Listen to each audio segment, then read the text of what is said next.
ngày 19 tháng 4 2021 đang gặp gõ quay cho mình mưa các bạn ơi.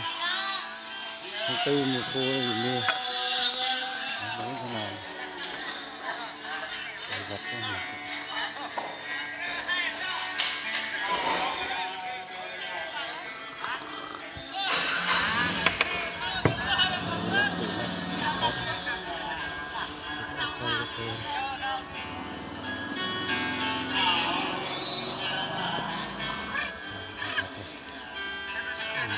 Bạn không chỉ được xa 800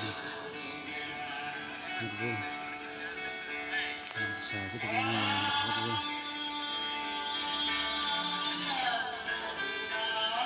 nhiều rất